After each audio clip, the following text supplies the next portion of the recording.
여러분은 혹시 매일 땅콩을 먹는 것이 혈관에 기름을 들이붓는 일이라고 생각하고 있지 않습니까? 혹시 땅콩 몇 알만 먹어도 혈당이 바로 치솟아 마치 스스로 몸을 망가뜨리는 것과 같다고 믿고 있지는 않습니까?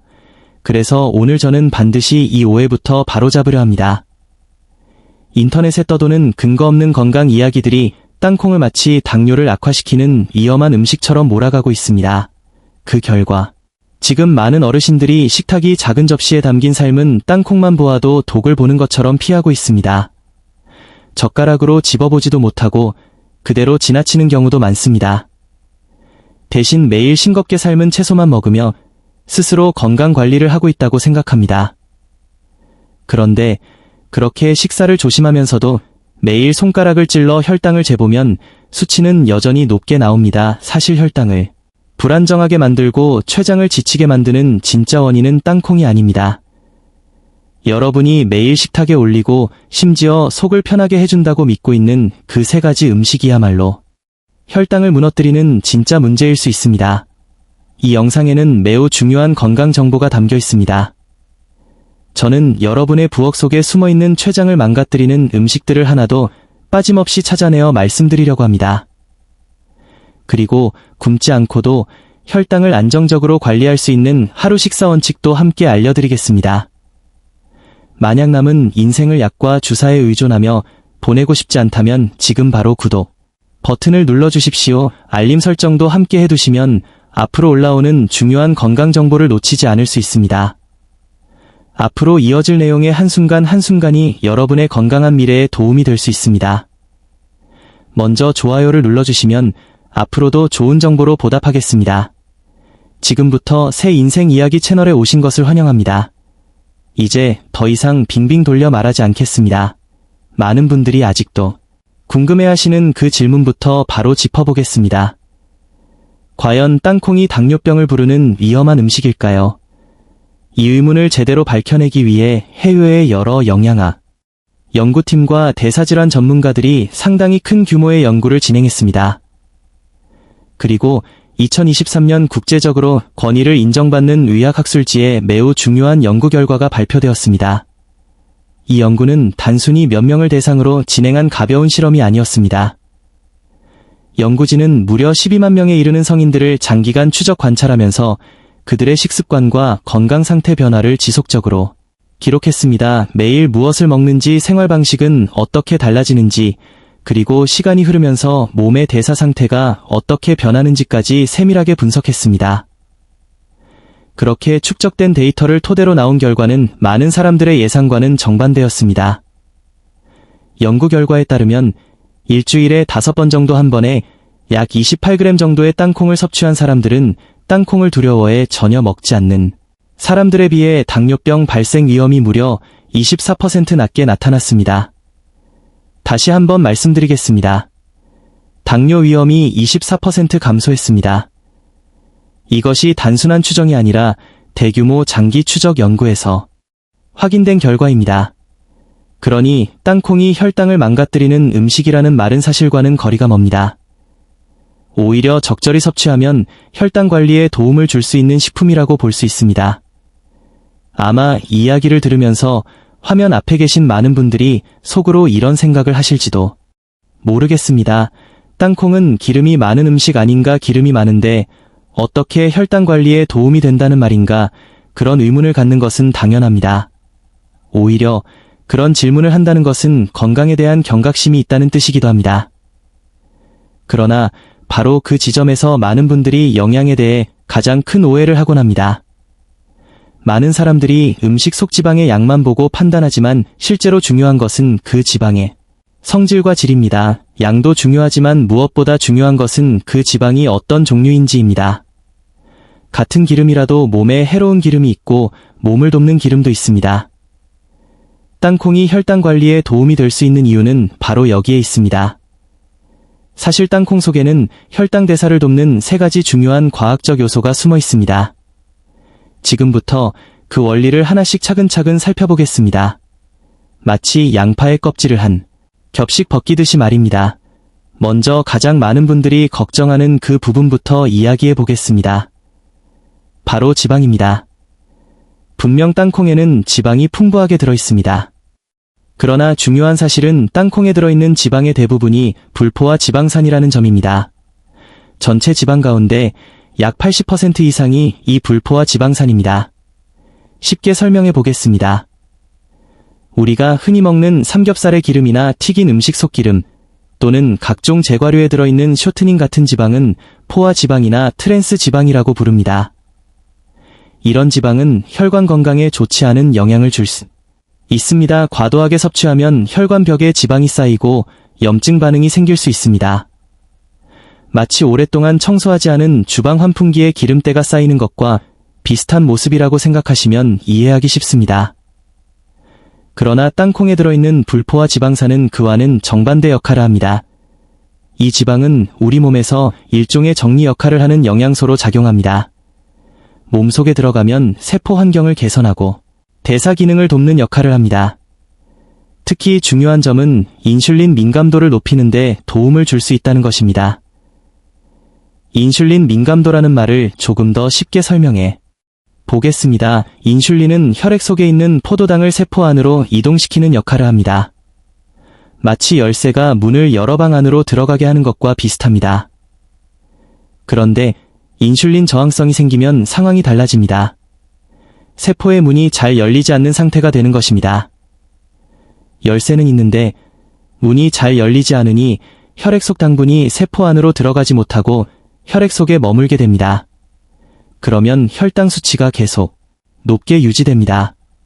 그런데 땅콩 속 불포화 지방산은 이러한 상태를 개선하는 데 도움을 줄 수 있습니다. 세포가 인슐린에 더 잘 반응하도록 환경을 개선해 주기 때문입니다. 마치 녹슬어 뻑뻑해진 열쇠 구멍을 깨끗이 정리해 주는 것과 같은 역할을 한다고 생각하시면 됩니다. 그렇게 되면 인슐린이 제 역할을 더 효율적으로 수행할 수 있게 되고 혈액 속에 있던 당분이 세포 안으로 이동해 에너지로 사용됩니다. 이런 이유 때문에 땅콩 속 지방은 단순히 많은 기름이라는 이유만으로 피해야 할 성분이 아니라 오히려 몸의 대사 균형을 돕는 영양 요소로 이해할 필요가 있습니다. 이제 두 번째 핵심 요소를 살펴보겠습니다. 바로 땅콩에 매우 풍부하게 들어있는 식이섬유입니다. 한번 떠올려 보십시오. 평소에 따뜻한 흰 쌀밥 한 공기를 먹거나 흰 밀가루로 만든 빵을 먹을 때 어떤 느낌이 드십니까? 대부분의 사람들은 부드럽고 잘 넘어가며 소화도 편하다고 느낍니다. 그런데 바로 그 점이 문제의 시작입니다. 너무 쉽게 소화되는 정제 탄수화물은 위장에 들어가는 순간 빠르게 분해되어 포도당으로 바뀌게 됩니다. 그리고 그 당분은 거의 순식간에 혈액 속으로 흘러 들어갑니다. 그렇게 되면 식사 직후 혈당은 마치 급격히 올라가는 롤러코스터처럼 단숨에 최고점까지 치솟게 됩니다. 그런데 여기서 아주 작은 식습관의 변화 하나만 더 해보십시오. 밥을 먹을 때 땅콩 몇 알을 함께 먹는 것입니다. 이 단순한 변화 하나가 몸속에서 일어나는 반응을 완전히 다르게 만들 수 있습니다. 땅콩 속에 들어있는 풍부한 식이섬유는 장과 위에서 촘촘한 보호막을 형성하는 역할을 합니다. 밥이 소화되면서 생성된 당분이 곧바로 흡수되지 못하도록 그물처럼 붙잡아 두는 것입니다. 이렇게 되면 당분이 혈액으로 들어가기 위해서는 섬유질이 장벽을 먼저 통과해야 합니다. 그 결과 흡수 속도가 자연스럽게 늦어집니다. 이 이야기가 단순한 추측이 아니라는 점도 중요합니다. 실제 임상 실험에서도 비슷한 결과가 확인되었습니다. 연구에서는 동일한 양의 흰쌀밥을 섭취했을 때와 같은 밥에 땅콩을 함께 곁들여 먹었을 때의 식후 혈당 변화를 비교했습니다. 그 결과 흰쌀밥만 먹은 경우 식후 혈당 최고치가 약 8.9까지 상승할 수 있었지만 같은 양의 밥에 땅콩을 함께 섭취했을 경우 혈당 최고치는 약 6.3 수준으로 낮아졌습니다. 이 차이는 결코 작은 차이가 아닙니다. 이는 땅콩 속 식이섬유가 장 속에서 일종의 속도 조절 장치처럼 작용한다는 뜻입니다. 마치 도로에 과속 방지턱이 설치되어 있으면 자동차가 무조건 속도를 줄여야 하는 것처럼 당분도 장 속에서 천천히 흡수될 수밖에 없게 됩니다. 그래서 식후 혈당 곡선이 급격히 올라갔다가 다시 떨어지는 불안정한 형태가 아니라 비교적 완만하고 안정적인 흐름을 유지하게 됩니다. 그러나 여기서 이야기가 끝나는 것은 아닙니다. 땅콩이 가진 세 번째 장점은 더 중요한 의미를 갖습니다. 바로 마그네슘입니다. 많은 분들이 건강보조제를 살 때 칼슘이나 비타민 C만 생각하고 마그네슘은 크게 신경 쓰지 않는 경우가 많습니다. 하지만 땅콩 100g에는 약 178mg의 마그네슘이 들어있습니다. 한 줌 정도의 땅콩만 섭취해도 하루 필요량의 약 40%를 채울 수 있습니다. 그렇다면 마그네슘은 우리 몸에서 어떤 역할을 할까요? 마그네슘은 췌장의 베타세포가 정상적으로 기능하도록 돕는 중요한 미네랄입니다. 인슐린을 만들어내는 과정은 생각보다 많은 에너지를 필요로 합니다. 만약 몸속에 마그네슘이 부족하면 췌장의 에너지 공급이 원활하지 않게 됩니다. 마치 배터리가 거의 방전된 휴대전화처럼 제대로 작동하지 못하는 상태가 되는 것입니다. 그렇게 되면 충분한 양의 인슐린을 만들어 내기 어려워지고 혈당 조절도 점점 힘들어집니다. 실제 임상 현장에서도 흥미로운 공통점이 발견됩니다. 혈당이 잘 조절되지 않는 많은 환자들의 혈액을 검사해보면 상당수에서 마그네슘 결핍이 확인됩니다. 쉽게 말해 췌장이 제대로 작동할 수 있는 연료가 부족한 상태인 것입니다. 그런데 많은 사람들이 땅콩을 지방이 많다는 이유로 피하면서 오히려 이 중요한 영양소를 스스로 멀리하고 있습니다. 결과적으로 췌장을 도와줄 수 있는 자연적인 영양 공급원을 스스로 포기하는 셈이 됩니다. 그래서 이제는 단순히 기름이 많다는 이유만으로 음식의 가치를 판단하는 낡은 기준에서 벗어날 필요가 있습니다. 중요한 것은 지방의 양이 아니라 그 지방과 영양소가 몸 안에서 어떤 작용을 하는지입니다. 바로 그런 이유 때문에 땅콩은 단순한 간식이 아니라 대사 건강을 돕는 식품으로 다시 평가되고 있습니다. 이쯤 되면 아마 마음속으로 이런 생각이 드실지도 모르겠습니다. 그렇다면 당장 마트에 가서 땅콩을 잔뜩 사와도 되는 것 아닐까 하는 생각 말입니다. 잠깐만요. 지금 당장 영상을 잠시 멈추고 손부터 내려놓으십시오. 왜냐하면 이 부분을 제대로 설명하지 않으면 많은 분들이 영상을 보고 나서 바로 마트에 달려가 땅콩을 아무거나 사서 먹기 시작할 수 있기 때문입니다. 그렇게 하면 혈당이 좋아지기는커녕 오히려 건강을 더 망칠 수도 있습니다. 앞서 말씀드렸던 당뇨 위험을 24% 낮출 수 있다는 연구 결과에는 아주 중요한 전제가 있습니다. 바로 올바른 형태의 땅콩을 섭취해야 한다는 것입니다. 만약 지금 대형마트에 가서 견과류 코너를 둘러보면 어떤 제품들이 진열되어 있는지 한번 보십시오. 허니, 머스터드 땅콩 카라멜 버터, 땅콩 각종 양념 땅콩 기름에 튀긴 짭짤한 땅콩 심지어 매운 양념을 입힌 안주용 땅콩까지 종류가 끝이 없습니다. 이런 제품들은 겉보기에는 모두 땅콩이지만 사실은 완전히 다른 음식입니다. 강하게 가공된 땅콩은 원래 가지고 있던 건강한 성분이 거의 사라지고 오히려 몸에 부담을 줄 수 있는 요소만 남게 되는 경우가 많습니다. 가장 먼저 문제되는 것은 당분입니다. 겉에 설탕이나 시럽이 두껍게 코팅된 가공 견과류의 경우 100g만 먹어도 그 안에 정제당이 36g 가까이 들어있을 수 있습니다. 겉으로 보기에는 건강한 견과류 간식을 먹는 것처럼 보이지만 실제로는 설탕 덩어리를 먹는 것과 크게 다르지 않은 셈입니다. 어떤 경우에는 달콤한 음료 한 잔보다도 더 많은 당을 섭취하게 될 수도 있습니다. 여기에 더해 또 하나의 위험 요소가 있습니다. 바로 트랜스 지방입니다. 앞서 말씀드렸듯이 땅콩 자체에 들어있는 지방은 대부분 몸에 도움이 되는 불포화 지방입니다. 그러나 공장에서 고온의 기름에 반복적으로 튀기게 되면 상황이 완전히 달라집니다. 좋은 지방 구조가 변하면서 트랜스 지방이 만들어질 수 있습니다. 이 물질은 혈관 건강에 매우 좋지 않은 영향을 줄 수 있습니다. 혈관 내벽에 자극을 주어 염증 반응을 유발하고 인슐린 저항성을 더욱 악화시키는 요인이 될 수 있습니다. 만약 이런 형태의 땅콩을 자주 먹는다면 혈당이 안정되기를 기대하기는 어렵습니다. 그래서 땅콩을 건강하게 활용하려면 반드시 몇 가지 원칙을 기억해야 합니다. 땅콩을 혈당 관리에 도움이 되는 식품으로 만들기 위해서는 3가지 기본 규칙을 지켜야 합니다. 첫 번째는 껍질을 함께 먹는 것입니다. 많은 어르신들이 땅콩을 먹을 때 겉에 붙어있는 붉은 얇은 껍질을 떼어내는 습관이 있습니다.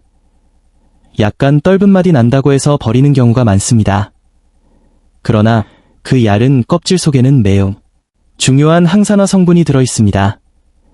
대표적인 성분이 레스베라트롤과 프로안토시아니딘입니다. 이 물질들은 몸속에서 활성산소를 제거하는 데 도움을 주는 강력한 항산화 성분으로 알려져 있습니다. 혈관벽을 보호하고 산화 스트레스를 줄이며 췌장 기능에도 긍정적인 영향을 줄 수 있습니다.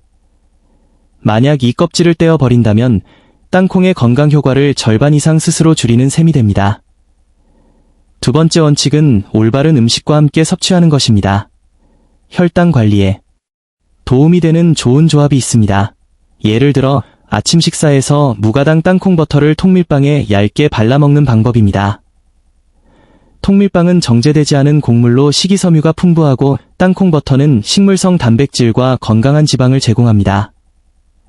이렇게 먹으면 포만감이 오래 지속되고 아침 식사 이후 혈당이 급격히 올라가지 않고 비교적 안정적으로 유지되는 경향을 보입니다. 또 하나의 좋은 방법은 오후 간식으로 활용하는 것입니다. 오후에 허기가 느껴질 때 무가당 삶은 땅콩 약 15알 정도와 함께 무가당 요거트 한 컵을 곁들이는 것입니다. 요거트에 들어있는 유익균과 땅콩의 식이섬유가 함께 작용하면서 장 건강에도 도움을 줄 수 있습니다. 장내 환경이 안정되면 대사 건강에도 긍정적인 영향을 줄 수 있습니다. 세 번째 원칙은 양을 반드시 조절하는 것입니다. 아무리 좋은 음식이라도 지나치게 많이 먹으면 오히려 부담이 될 수 있습니다. 땅콩은 영양이 풍부하지만 동시에 열량이 높은 견과류이기도 합니다. 그래서 하루 섭취량을 제한하는 것이 중요합니다. 기억하기 쉬운 방법이 있습니다. 바로 손바닥 기준입니다. 하루 섭취량은 손바닥 중앙에 올라갈 정도의 양이면 충분합니다. 껍질을 벗긴 알맹이 기준으로 보면 대략 15알에서 20알 정도입니다. 영양 가이드라인에서도 하루 견과류 섭취량을 약 10g 정도로 권장하고 있습니다. 이를 일주일 기준으로 보면 약 70g 정도가 적당한 수준입니다. 또한 한 가지 더 기억해야 할 점이 있습니다. 만약 아침에 호두를 먹었거나 오후에 아몬드를 먹었다면 그날 땅콩 섭취량은 그만큼 줄여야 합니다. 모든 견과류의 총량을 합쳐서 하루 권장량을 넘지 않도록 관리하는 것이 중요합니다. 아무리 몸에 좋은 음식이라도 과도하게 먹으면 결국 몸에 부담을 줄 수 있다는 점을 꼭 기억하시기 바랍니다. 그런데 문득 한 가지가 궁금합니다. 지금 이 영상을 보고 계신 여러분은 지금 몇 시쯤에 이 영상을 발견하셨습니까? 그리고 지금 어디에서 보고 계신가요? 서울인지 부산인지 아니면 해외 어느 도시인지도 좋습니다. 지금 바로 댓글창에 시간과 지역을 한번 남겨보십시오. 우리가 각자 다른 장소에서 이 영상을 보고 있을지라도 건강을 지키고 혈당을 관리하려는 마음은 모두 같다는 것을 서로 확인해 보고 싶습니다. 고혈당과 싸우는 이 길에서 우리는 혼자가 아니라는 사실을 함께 느껴보자는 뜻입니다. 댓글을 남기셨다면 이제 다시 이야기로 돌아가 보겠습니다. 앞에서는 많은 사람들이 오해하고 있던 땅콩에 대한 누명을 어느 정도 풀어보았습니다. 또 어떻게 먹어야 도움이 되는지도 설명드렸습니다. 이제부터가 정말 중요한 부분입니다. 지금부터 말씀드릴 3가지 음식이야말로 많은 가정의 식탁 위에서 조용히 췌장을 혹사시키고 당뇨를 악화시키는 진짜 원인일 수 있습니다. 첫 번째로 이야기할 음식은 바로 당과 기름이 결합된 음식입니다. 이 음식들은 식탁 위에서 가장 교묘하게 우리를 속이는 존재라고 해도 과장이 아닙니다. 겉모습은 매우 먹음직스럽고 향도 좋습니다. 한 입 베어 물면 바삭하면서도 부드러운 식감 때문에 멈추기 어렵습니다. 예를 들어 달걀 노른자가 들어간 전통 과자나 버터가 듬뿍 들어간 페이스트리, 크루아상 파기름이 올라간 전병 여러 겹죽으로 만든 파이, 그리고 생크림이 가득 들어간 케이크 같은 음식들이 여기에 해당합니다. 이런 음식들의 가장 큰 문제는 많은 양의 정제당과 질이 좋지 않은 포화 지방을 동시에 포함하고 있다는 점입니다.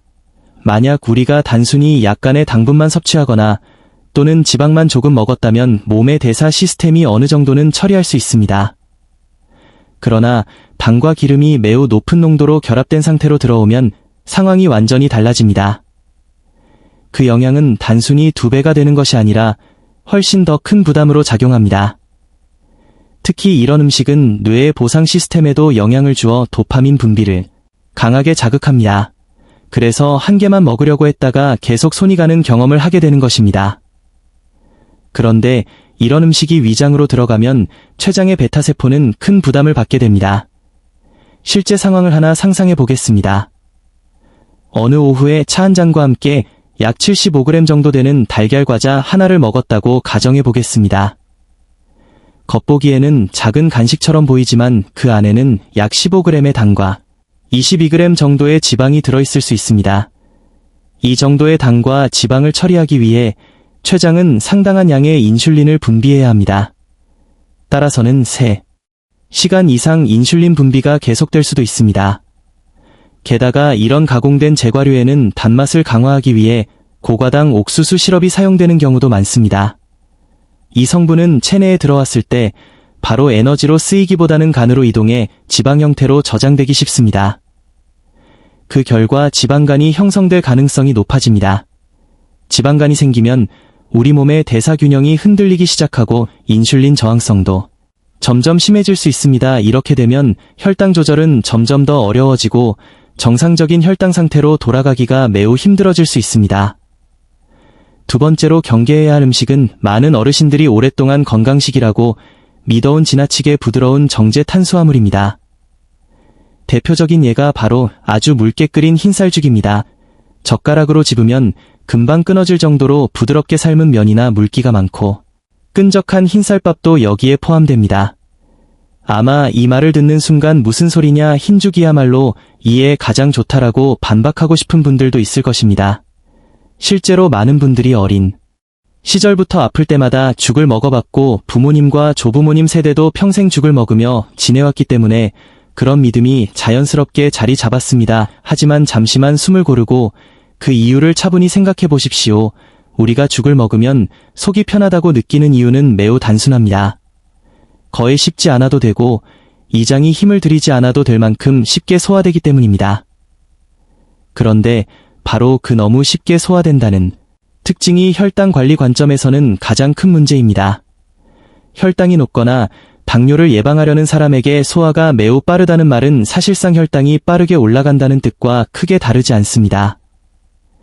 흰쌀은 이미 껍질과 섬유질이 제거된 정제 탄수화물입니다. 여기에 물을 많이 넣고 오랜 시간 끓여 쌀이 완전히 풀어져 걸쭉한 상태가 되면 식품과학에서는 이를 전분의 호화 현상이라고 부릅니다. 전분이 과도하게 호화되면 혈당 지수 즉 GI 값이 매우 높아집니다.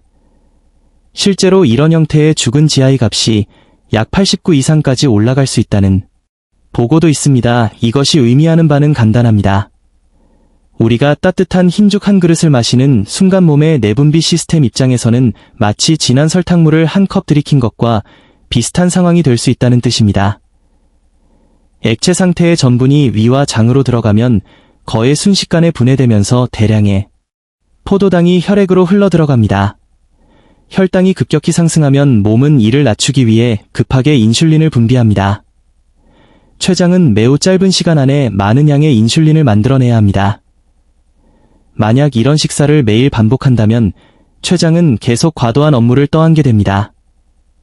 마치 매일 야근을 해야 하는 직원처럼 쉬지 못한 채 계속 일을 하게 되는 셈입니다. 시간이 지나면 결국 기능이 떨어질 수밖에 없습니다. 물론 그렇다고 해서 평생 죽을 먹지 말라는 뜻은 아닙니다. 중요한 것은 순수한 흰쌀죽만 계속 먹는 식습관을 바꾸는 것입니다. 방법은 의외로 간단합니다. 쌀의 절반 정도를 덜어내고 그 대신 가공되지 않은 귀리나 붉은 쌀 또는 껍질이 남아있는 메밀 같은 통곡물을 함께 넣어 보십시오. 이렇게 삼색 잡곡밥이나 잡곡죽 형태로 바꾸면 식감은 조금 거칠어질 수 있습니다. 씹는 횟수도 자연스럽게 늘어납니다. 그러나 바로 그 거친 식감이 장과 혈당을 보호하는 역할을 합니다. 섬유질이 많아지면서 당분이 천천히 흡수되고 췌장이 갑자기 많은 인슐린을 분비해야 하는 부담도 줄어듭니다. 다음으로 세 번째로 조심해야 할 음식이 있습니다. 바로 당 함량이 높은 과일입니다. 많은 사람들이 과일은 자연식품이기 때문에 많이 먹어도 괜찮다고 생각합니다. 비타민을 섭취하려면 과일을 많이 먹어야 한다는 인식도 널리 퍼져 있습니다. 그러나 혈당 관리가 필요한 사람에게는 일부 과일이 오히려 문제가 될 수 있습니다. 특히 당도가 높은 열대 과일이나 당 함량이 높은 과일은 주의가 필요합니다. 예를 들어 리치나 용한 두리안 같은 과일은 매우 달고 당 함량도 높습니다. 이런 과일을 100g 기준으로 보면 당분이 15g에서 20g 이상 들어있는 경우도 많습니다. 더 중요한 점은 이런 과일에 과당이 많이 포함되어 있다는 사실입니다. 과당은 체내에서 대사될 때 혈당 상승뿐 아니라 요산 생성에도 영향을 줄 수 있습니다. 실제로 제가 들었던 사례 중에는 이런 경우도 있었습니다. 평소 혈당이 비교적 안정적이던 한 어르신이 있었습니다. 어느 날 지인이 선물로 과일 한 상자를 보내왔는데 달콤한 과일이라며 저녁에 텔레비전을 보면서 꽤 많은 양을 드셨다고 합니다. 다음날 아침 공복 혈당을 측정했더니 평소 약 7점 수준이던 수치가 갑자기 13까지 올라가 있었다고 합니다. 그렇게 그치지 않고 오후가 되자 발가락 관절이 붓고 통증이 나타나 통풍 증상까지 겪었다고 합니다. 과당이 체내에서 대사되는 과정에서 요산이 증가하면서 이런 일이 발생할 수 있습니다. 혈당 상승과 요산 증가가 동시에 나타나는 셈입니다. 그래서 과일을 선택할 때는 종류를 잘 고르는 것이 중요합니다. 비교적 혈당 지수가 낮은 과일을 선택하는 것이 좋습니다. 예를 들어 딸기나 블루베리, 체리, 자몽 같은 과일이 상대적으로 적합합니다. 특히 블루베리와 딸기 같은 베리류 과일은 당 함량이 낮은 편이면서 안토시아닌이라는 항산화 성분이 풍부합니다. 이 성분은 혈당 상승 속도를 완만하게 하는 데 도움을 줄 수 있으며 동시에 미세혈관을 보호하는 역할도 합니다. 장기간 고혈당 상태에서 손상되기 쉬운 눈의 망막이나 작은 혈관을 보호하는 데도 긍정적인 영향을 줄 수 있습니다. 이런 식으로 과일을 선택하는 것이 진정한 의미의 건강관리라고 할 수 있습니다. 이제 우리는 어떤 음식이 혈당을 무너뜨리는지 분명히 알게 되었습니다. 그렇다면 다음 질문은 이것입니다. 그렇다면 매일 무엇을 어떻게 먹어야 할까요? 그래서 지금부터 저는 오랫동안 정리해온 실전 혈당 관리 식사 원칙을 하나 알려드리겠습니다. 종이와 펜을 준비해도 좋고 화면을 캡처해 두셔도 좋습니다. 이 식사 구조를 기본 틀로 삼아 하루 식사를 구성하면 혈당을 훨씬 안정적으로 관리할 수 있습니다. 먼저 하루의 시작 아침 식사부터 보겠습니다. 아침은 하루 대사를 깨우는 가장 중요한 식사입니다. 주식으로는 약 50g 정도의 통밀빵 한 장을 준비합니다. 여기에 아주 얇게 약 5g 정도의 무가당 순수 땅콩 버터를 발라줍니다. 이렇게 하면 복합 탄수화물과 건강한 식물성 지방을 함께 섭취할 수 있습니다. 여기에 삶은 달걀 1개를 더해 양질의 단백질을 보충합니다. 음료는 설탕이 들어가지 않은 두유 1컵이면 충분합니다. 이 조합은 탄수화물, 단백질, 지방이 균형을 이루어 포만감이 오래 지속되고 오전 동안 혈당이 급격히 흔들리지 않도록 도와줍니다. 다음은 오전 간식입니다. 보통 오전 10시쯤이 되면 혈당이 조금 내려가면서 허기가 느껴질 수 있습니다. 이때 많은 사람들이 과자나 빵을 집어들기 쉽지만 그것은 피하는 것이 좋습니다. 대신 무염으로 삶거나 구운 땅콩 약 10알과 블루베리 한 줌 또는 딸기 몇 알을 함께 먹는 것을 권합니다. 이 정도 간식은 혈당을 안정적으로 유지하는 데 도움이 되며 무엇보다 점심에 지나치게 많이 먹는 것을 예방해줍니다. 세 번째는 점심입니다. 점심은 하루 식사 중 가장 균형 있게 구성해야 하는 식사입니다. 주식으로는 약 100g 정도의 잡곡밥을 준비합니다. 단백질은 약 150g 정도로 구성하는 것이 좋습니다. 예를 들어 찐 생선이나 껍질을 제거한 닭다리살을 선택할 수 있습니다.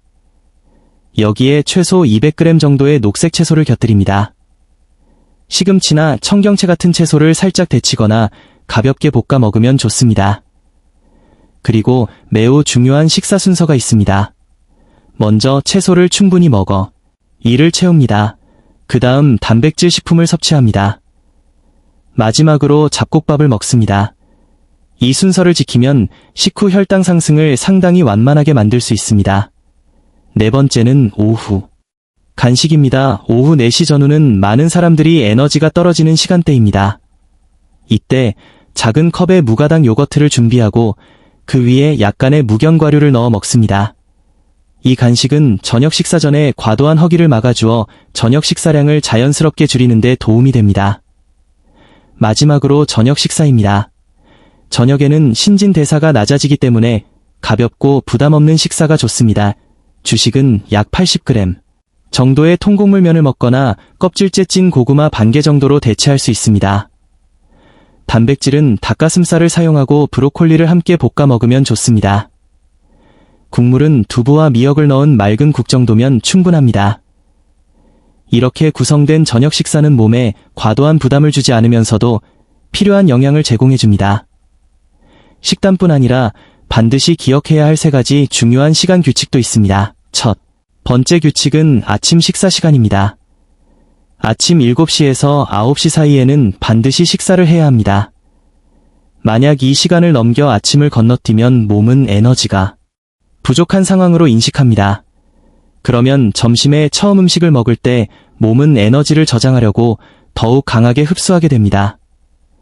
그 결과 혈당이 급격히 올라갈 수 있습니다. 두 번째 규칙은 오후 간식 시간입니다. 오후 4시쯤 허기가 느껴지면 무조건 참지 말고 적당한 간식을 먹는 것이 좋습니다. 시간을 억지로 버티면 저녁 식사 때 폭식으로 이어질 가능성이 높습니다. 세 번째 규칙은 저녁 식사 종료 시간입니다.